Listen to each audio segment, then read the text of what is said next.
Good day mga ka-sports natin dyan. Kupunan ng Choco Mucho naging emosyonal matapos manalo sa second set, third set at fourth set sa score na 22-25, 18-25 at 18-25 at pumabor nga to sa Titans. Isa si Boss Dina Wong sa naging emosyonal sa naging laban nila dahil alam natin na sobrang lakas rin ng PLDT matapos ngang makuha ng PLDT ang set 1 sa pangunguna nga yan ng kanilang magaling rin na spikers na si Savannah Davison, at gayon rin ang kanilang mga middle blocker ay sobrang tatag, pero hindi nawala ng pag-asa dito kahit malakas si Savi ay tinapatan naman ito ng galing ng mga set ni Boss Dina Wong, at si Sirundina nga ay humataw ng todo.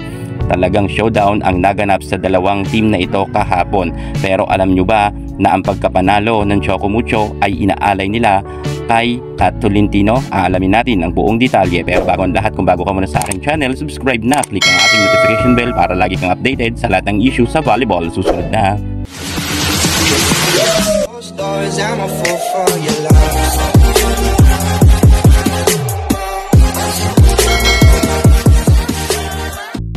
Walang duda, si Davison ang isa sa mga bumubuhat ng PLDT at kinakailangan talaga na mapigilan lang ito ng Choco Mucho.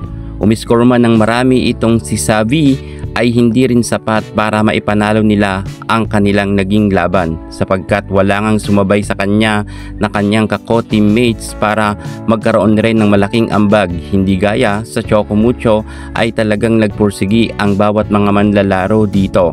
At kitang-kita natin na naging emosyonal nga ang ating Boss Dina Wong. Mapa-opensa at depensa ay gumanda nga ang laro ng Choco Mucho hanggang 4th set. At dito nga ay napanalo nga nila ito. Isa nga si Boss D sa nakikita natin na naging emosyonal, pero hindi lang siya.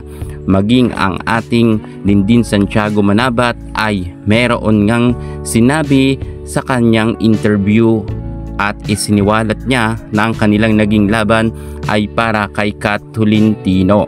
Ayon nga sa magaling na middle blocker opposite hitter na si Lindin Santiago Manabat, inaalay namin ang naging laban namin dito. Hindi kami pumunta dito para matalo.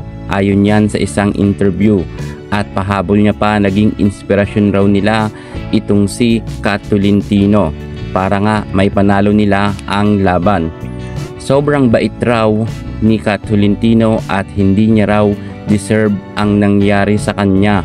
Isiniwalat pa nga yan ng ating magaling na opposite hitter middle blocker na si Lindin Manabat. Sabi niya, sobrang sipag raw ni Kat Tolentino at sobrang napakabait pa raw nito, kung kaya para sa kanya hindi raw deserve ang nangyari kay Kat.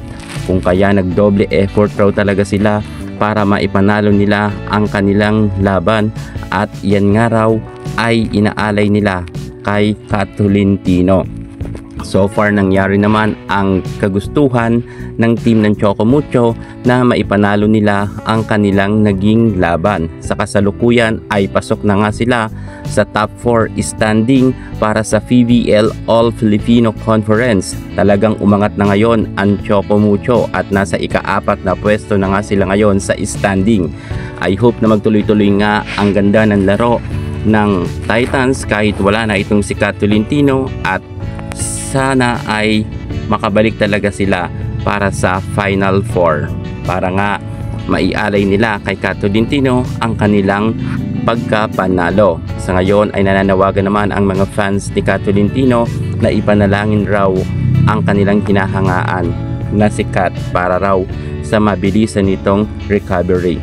Yan muna ang pinaka-latest natin sa mundo ng volleyball. Thank you so much. God bless.